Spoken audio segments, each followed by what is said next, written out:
10km 완주에 성공한 런린이 분들, 기세를 몰아 하프 마라톤 바로 도전하시기 전에 오늘 말씀드릴 3가지 미션 먼저 성공하신다면 진정한 러너가 되는 시작점인 하프 마라톤 훈련에 자신있게 도전하실 수 있을 거예요. 거리도 2배, 시간도 2배, 험난한 하프 마라톤 여정에 내가 돌입해도 되는 건지 아리송하신 분들 많으시죠? 저 역시 같은 고민을 한 하프 런린이라서 오늘 영상 준비했으니까 현실적인 조건 3가지 먼저 고려해본 후에 10km를 넘어 하프까지 함께 도전하러 가보실까요?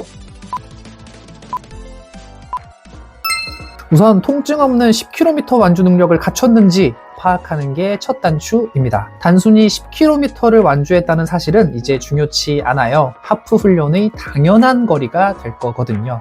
따라서 10km 러닝을 수월하고 편안하게 완주하는 시점부터가 하프 마라톤 준비의 시작점임을 고려하셔야 합니다. 10km 성공 이후에 바로 하프 준비가 아니라 10km 적응 완료 후에 하프 마라톤을 준비하는 거죠. 만약 10km 완주 전과 후에 무릎, 발목, 정강이 같은 특정 부위가 지속적으로 통증이 반복된다면 아직은 하프 마라톤보다는 10km 완주 능력 향상에 초점을 두는 것이 좋습니다. 근육이나 인대, 관절이 10km 거리의 부하에 충분히 적응하지 못했음을 의미하거든요. 이 상태에서 훈련량과 거리를 갑자기 늘린다면 통증 악화와 새로운 부상 가능성 또한 높아지기 때문에 절대 무리하시면 안 됩니다. 10km를 통증 없이 수월하게 완주할 수 있는 능력을 갖추는 것, 이것이 하프 마라톤 훈련을 위한 현실적인 첫 번째 관문임을 꼭 고려하셨으면 좋겠습니다. 두 번째 고려사항은 15km 이상 거리를 달려봤는가입니다. 하프 마라톤 전체 거리인 21.1km를 대비하려면 10km를 넘어서 전체 거리의 약 70%인 15km 정도의 거리를 한 번 이상은 달려보셔야 합니다. 이 경험이 중요한 이유는 단순히 거리량을 늘리기 위함이 아닌 하프 거리가 얼마나 힘들고 빡센 목표인지 70%로 미리 찍먹해보기 위함입니다. 실제로 달려보면 생각 이상으로 힘이 들 거예요. 앞으로 하프 훈련에 돌입하면 적어도 1시간 30분에서 2시간 이상 지속적으로 달려야 하거든요. 이때 겪게 될 체력 고갈, 근육 피로, 수분과 전해질 손실 같은 생리적 반응들을 신체적으로 먼저 느껴보면서 앞으로의 훈련에 대비할 고려사항들을 15km 러닝으로 미리 파악해 놓는 게 좋습니다. 장거리 달리기는 신체뿐만 아니라 정신적인 요소도 정말 큰데요. 실제로 10km 이상의 거리를 달리다 보면 이전엔 느끼지 못했던 지루함이라든지 멈추고 싶고 포기하고 싶은 그런 극한의 마음들을 마주하게 됩니다. 이런 정신적 어려움은 긴 시간 동안 달려야 하는 러너가 풀어내야 할 숙제와도 같아서 이 숙제를 잘 해낼 수 있을지의 여부를 우선 15km 러닝으로 판단해봐야 하는 거죠. 만약 신체적, 정신적 요소들을 느꼈을 때 버텨보자, 견뎌보자 같은 긍정적 신호가 아닌 버겁고 힘듦이 더 크게 느껴지신다면 아직은 하프 마라톤 준비가 시기상조일 수 있다는 점 꼭 고려하셨으면 좋겠습니다.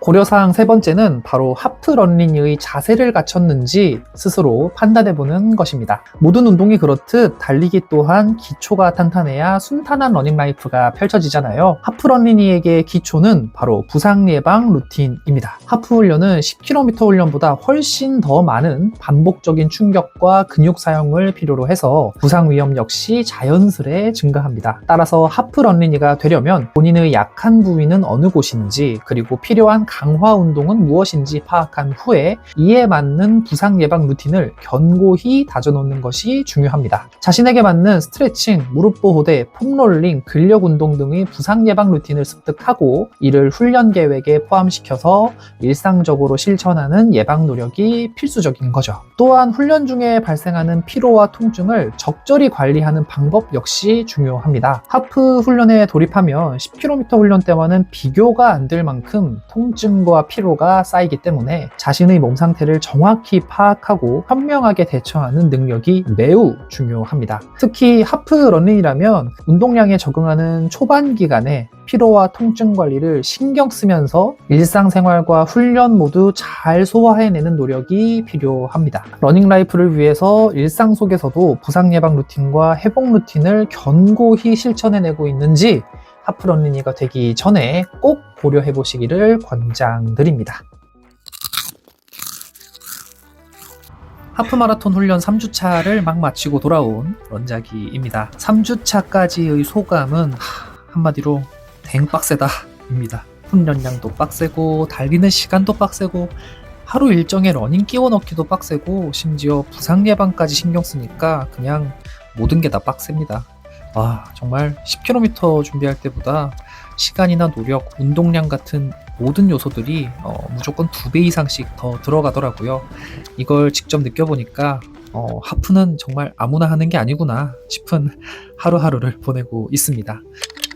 그래도 이 모든 걸 단번에 잠재우게 만드는 것 바로 성취감입니다. 훈련 시작 전에 매번 타이머를 보면서 이거 가능할까? 갸우뚱하거든요. 1시간 이상은 무조건 뛰어야 하니까요. 그리고 그 지루함과 통증, 고통 이런 요소들도 피할 수가 없거든요. 그럼에도 이 모든 것들을 다 이겨내고 오늘 목표치를 성공시켰을 때의 그 쾌감, 정말 자존감과 자신감이 쫙 올라오는 기분인데 그게 참 맛돌입니다. 일 마치고 그 뛰기 싫은 마음 억지로 붙잡으면서 쉽지 않은 훈련까지 성공한 거니까 얼마나 뿌듯하겠어요. 그 순간만큼은 정말 이루 말할 수 없는 긍정 기운에 휩싸여서 온 세상 만물을 막 다 사랑할 것 같은 기분마저 들더라고요. 저 역시 하프를 첫 도전하는 하프 런닝이라서 오늘 말씀드린 3가지 고려사항 체킹 후에 훈련에 돌입했습니다. 저는 10km까지는 러닝이 수월한 편인데 12km를 넘어가는 지점부터 다리에 통증이 점점 느껴지더라고요. 여기가 왜 아프지? 하는 부위도 발견하게 돼서 장거리 러닝 대비를 잘해야겠다는 다짐도 했습니다. 그리고 15km 이상 러닝을 날 잡고 한번 해봤는데 와, 정말 힘들더라고요. 그 막판에는 무릎이랑 발 통증 때문에 정말 천천히 뛰었었고 호흡도 다 무너져서 막 좀비 마냥 뛰고 있더라고요. 하프의 70% 거리인데도 이 정도로 힘들구나 하는 걸 온몸으로 느꼈던 현실 직시하는 러닝의 날이었고요. 그 덕에 좀 더 진지하게 하프 훈련을 수행하게 되었습니다. 이왕 할 거 제대로 하자는 게 제 모토거든요. 그런 순간이 잘 오지는 않는데 한 번 왔을 땐 정말 제대로 하자라는 저의 마음을 이번 하프 마라톤 준비에 담고 있는 중입니다. 그래서 저는 올해 가을 하프 마라톤에 출전해서 완주하는 것을 목표로 하고 있습니다. 그때까지 하프 런닝이로서 저처럼 하프 마라톤에 도전할 런닝이 분들에게 도움드릴 수 있는 좋은 정보와 콘텐츠 공유 계속 해보려고 하니까요. 좋아요 그리고 구독 누르셔서 런자기 채널 또 찾아와 주셨으면 좋겠습니다. 오늘은 여기까지. 내일도 달려봐요. 안녕.